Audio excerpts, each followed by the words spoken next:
Welcome everybody. Today's video finds us over here on the southwest part of the former capital, the island part anyway. We're in Ayutthaya, and what we're going to take a look at is we're going to take a look at a temple when they don't really know when it was built, probably in the middle Ayutthaya era. We're going to take a look at Wat Maha Saman, or the Temple of the Rising Morning. There's not a whole lot to see. There's just a chedi and a couple little buildings that are down to the base, but we'll look around and I'll try to break out the drone so you can get an idea of this whole area. So anyway, let's see what we see today.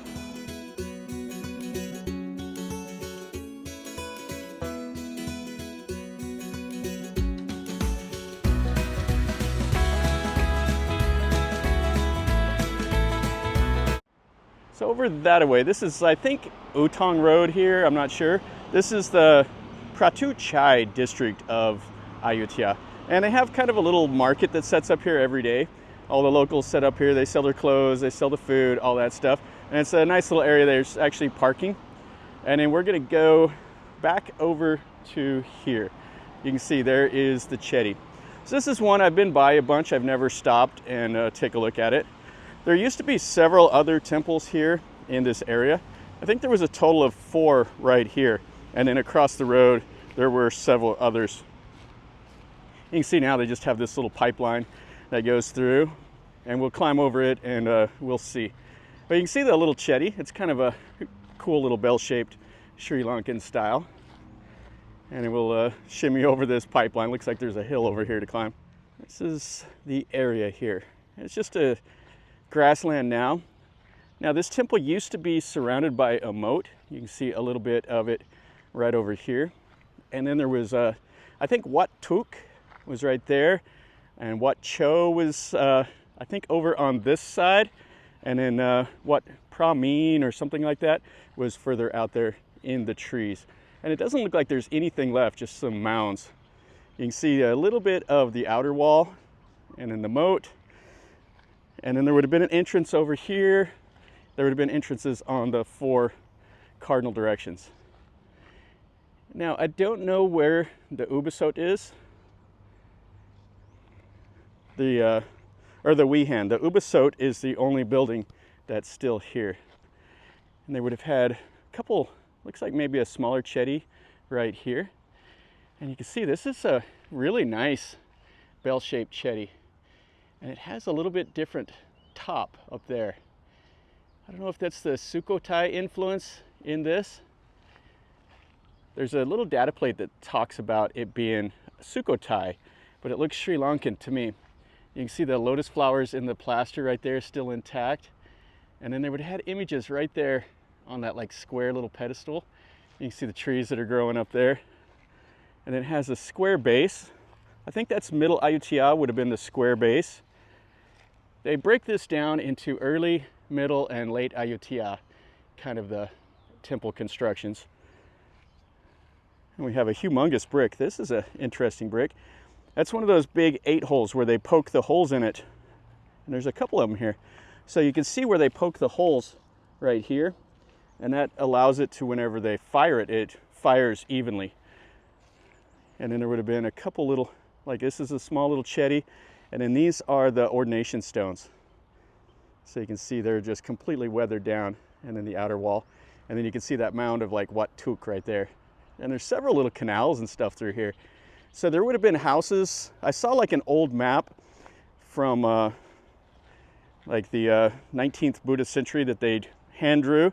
There was some foreigners that drew a map here, and it showed canals and houses and stuff. Mainly all the construction was over that way right there. Yeah, so here's the data plate right here.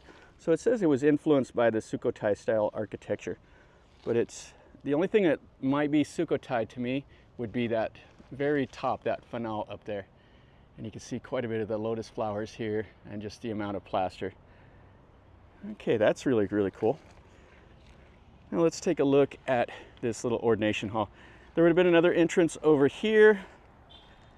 And then some like little chedis and stuff like that. So this would have been the ordination hall, and it would have been facing towards the east. The Buddhas always face towards either water or they face towards the east. And then there would have been a porch on the front and on the back. And then the little base over here for a square chedi. and you can see what the moat's like right now. So you get into that tall grass and you get into water pretty quick. And then over there was those other two little temples. I actually have a sign here. It's quite nice. They've came over here and put this up pretty recently. Most of these get really faded off. So you would have came into the temple, and then this would have been the front porch. The stairs are completely gone. So you would have came up here. This would have probably been shaped a little bit like a boat. The later Ayutthaya would have been really bowed in the middle. So this would have been the entrance, and you would have came in, and then they had the columns right here. You can see their octagonal shape. That's the kind of the earmark of the Ayutthaya. So there was, what, 8 little support columns. And then over here, this is the pedestal for the monks, the platform for them. And then we would have had some Buddhas right here. Oh, this is kind of interesting. So you can still see a little bit of the carvings in that sandstone. And they're just kind of broken up.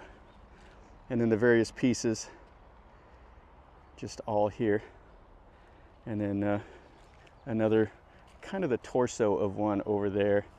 And the same as this. This is the torso.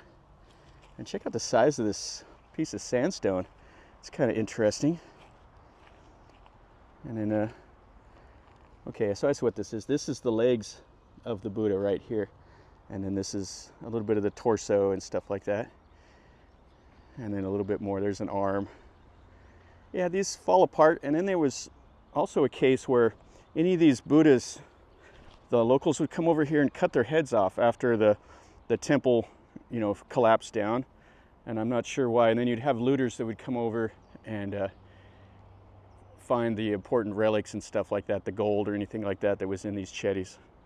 So this is the back porch, and you would have came through the little entrance on the east side.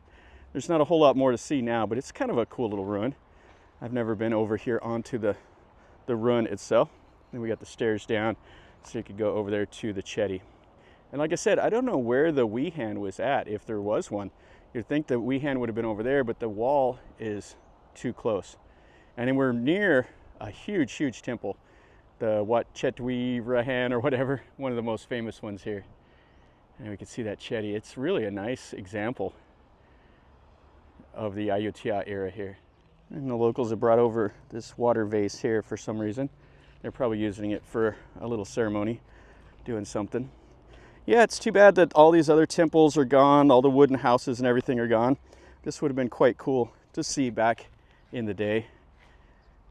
I mean, you would think there would have been another temple right there, and it's just the base, or just basically a dirt mound. That's going to finish up our video over here at this Wat Maha Saman, the Temple of the Rising Morning.